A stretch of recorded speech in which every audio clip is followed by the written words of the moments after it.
7:30 बजेको सोमा चाहिँ हेलो साथीहरू, welcome back to Puja Paraj YouTube channel. हामी लगातार 4 दिन बिदा छ नि त। सो हामीहरू चाहिँ बच्चा लिएर बाहिर कहीँ पनि निस्केर यस्तो प्रचण्ड गर्मी छ अनि बच्चा लिएर हामी कहीँ पनि नजाने गरिसकेपछि हाम्रो 10 मिनट अगाडि प्लान भएर हामीहरू चाहिँ लाली बजार मुभी हेर्नको लागि देवचुली मल्टिप्लेक्स गयौँ। 7:30 बजेको सो थियो अनि बच्चाहरूलाई चाहिँ नलैजाने नै निडे गऱ्यौँ। रातिको बेला थियो फेरि भनेर कान्छा म निकालु भएर जाँदैछौँ। लाली बजार केटाकेटीलाई रुवाएर हामीहरू चाहिँ आयौँ ल देवचुली मल्टिप्लेक्स लाली बजारको लागि।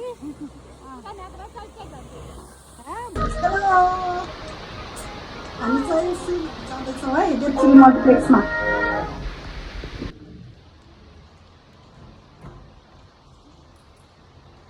केटाकेटी रोएर हत्या गरेको घर आनन्द भएन।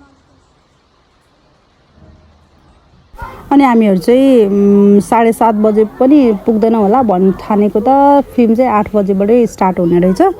मनमा त त्यहाँ भएको घरमा चाहिँ अब के भयो होला बाबु नानीहरूले के गरिराख्नु होला भन्ने चाहिँ भइरहेको थियो। अनि हामी चाहिँ अब फिल्म स्टार्ट हुन्छ अनि फिल्म हेर्ने भनेर बसेको 8 बजे नै लगायो। सो हामी अलिअलि उ गऱ्यौँ अनि हामीले टिकट बुक गर्ने बेलामा चाहिँ जम्मा 7 जना मात्रै देखाएको थियो। 7 जना भएपछि त फिल्म के अरे उ गर्दैन होला हुँदैन होला भन्ने सोचेको थियौँ। अनि फाइनल्ली फिल्म हलमा चाहिँ एकदमै धेरै नै हुनुहुन्थ्यो। 7 जना होइन धेरै नै हुनुहुन्थ्यो। अनि फिल्म पनि कस्तो राम्रो नेपाली मुभी कति राम्रो कस्तो टचिङ टाइपको के कस्तो मैले एक्सपेक्ट भर्सेस रियालिटी चाहिँ एकदम फरक पाएँ। मेरो चाहिँ एक्सपेक्टेसनमा अलि अर्कै टाइपको छ होला भन्ने सोचेको थिएँ कि त्यस्तो रहेनछ। फिल्म चाहिँ एकदमै राम्रो लाग्यो आफूले एकदम राम्रो एकदमै टचिङ छ है। अनि यो चाहिँ ब्रेक भयो मध्यान्तरमा अनि त्यस्तो केही खाने प्लान चाहिँ थिएन हाम्रो। सो मैले मेरो र बुढाको लागि चाहिँ कफी ल्याएँ, इबुको लागि के अरे कान्छाको लागि चाहिँ दुनोट ल्याइदिउँ।